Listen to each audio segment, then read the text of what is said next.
Good day, Ms. Yvonne. My name is Jerick from Group 19, also known as the REM project. In case you're wondering why REM, well, you'll have your answer in a moment. But before that, allow me to first introduce to you the rest of my teammates in the REM project. Osaikai has assigned us with the objective to educate the public on the psychology of sleep, hence the name Re-Energize Me, or REM project. Anyways, throughout the month-long event, we were free to carry out pretty much any mode of activities that ultimately culminates on World Sleep Day. The main points in our forum were to include talking about the general info on sleep, interpretation of dreams through a contemporary psychoanalytic perspective, psychological factors of sleep disorders and accompanying solutions, as well as ways to improve sleep quality. I'll pass it on to Sheena. Thank you, Jerick. Without further ado, let's dive straight into the REM project vision and mission. For the vision of promoting healthier living, we strive to be the lullaby that cradles everyone to sleep better at night. To do so, we set up 3 mission statements.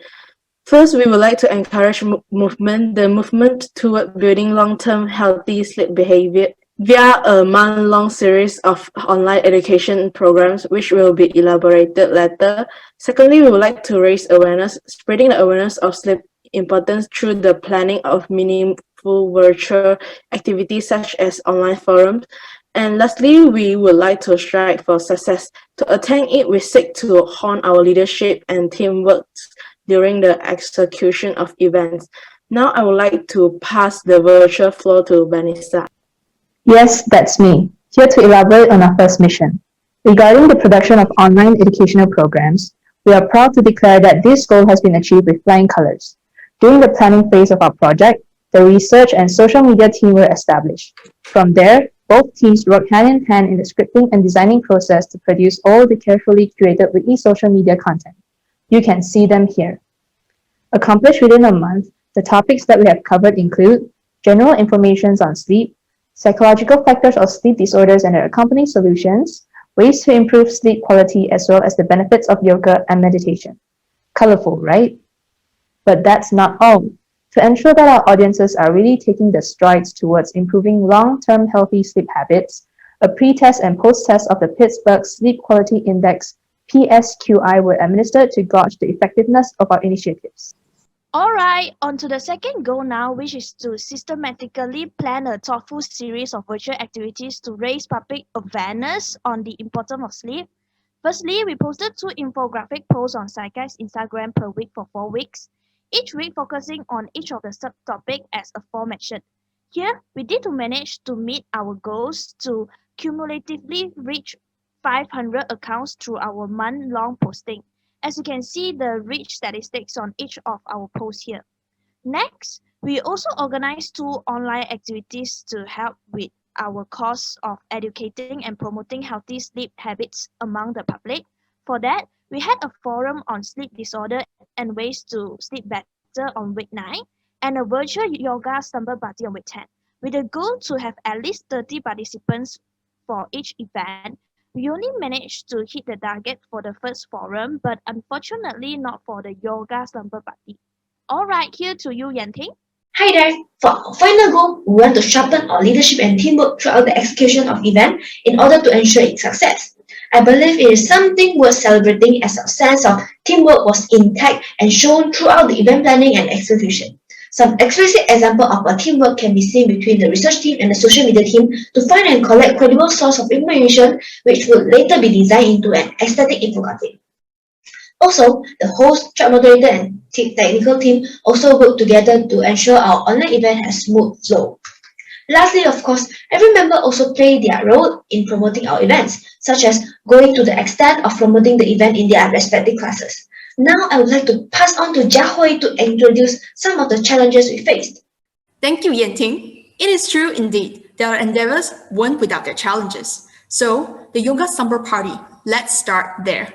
Our attendees are less than the target amount, only 18 signups. There may be multiple reasons for this. For instance, there may be some who feel uncomfortable turning on their camera during the yoga session, while some may also be haunted by Zoom fatigue, where they might just find online events aversive in general. We as students understand this and proceeded to employ the WhatsApp marketing technique, whereby we reach out to our social circles to rid them of these mental barriers. However, the low sign-ups are much more likely due to the fact that the event is unfortunately situated within the period whereby a lot of assignments are due. Nevertheless, we did attempt to counteract this by marketing the benefits of yoga as an amazing stress reliever. Now, Tammy will continue to walk you through the challenges. Another challenge that we faced was that we had technical hiccups with MailChimp. MailChimp is a third-party emailing service that we use to send out the invite links to our attendees.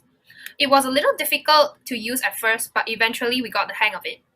However, later on we realized that emails that were sent from MailChimp to our attendees ended up in their promotions and spam box instead of their primary inbox. The solution? We decided to resend the emails with the link using my personal Gmail account 24 hours and an hour before the event. Next, Kwok will tell you more about another struggle we faced. Hi, I'm Kwok. On to the next challenge. In our attempts to discuss the forum matters with our first forum speaker prior to the event itself, he was either quite unresponsive or when he did reply, he replied pretty vaguely, as you can see on the screenshots below. Only on the third time prompting him only did we manage to schedule a meeting to discuss the forum flow. That is just one day before the forum itself. The effects of this was discussed in our forum debriefing as shown in the following snippet.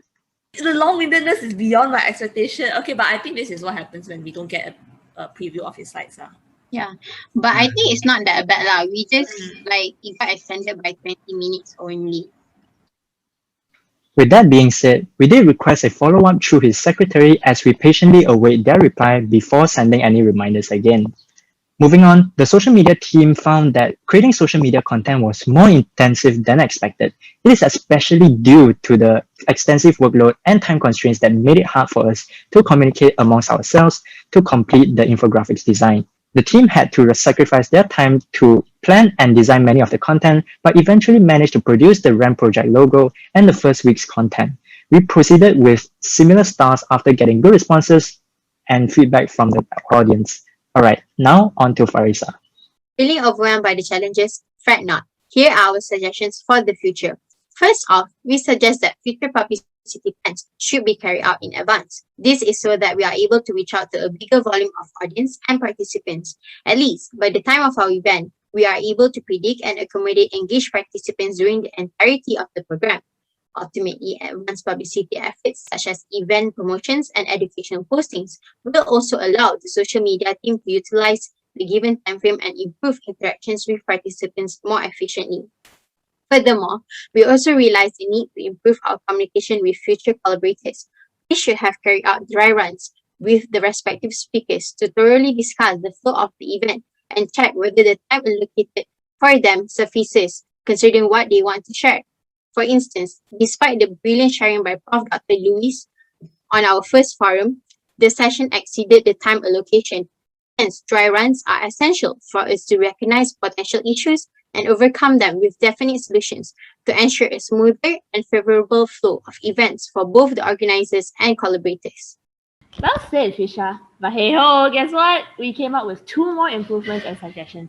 One that accounts for COVID and one in the world where COVID does not exist. Now, assuming future events are kept online, we could set timing earlier to avoid time clashes relating to after work hours or peak hours. We know everyone's busy, so we don't want to take up their time after work. Not only that, having atmospheric music playing in the background may also help in setting up the mood where the attendees first join our event. But first, why can't the keyboard sleep?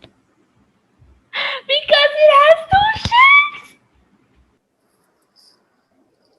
Assuming future events are allowed physically after the pandemic has ended, we could conduct physical promotions such as handing out flyers around campus or even outside of campus to reach out to a wider audience.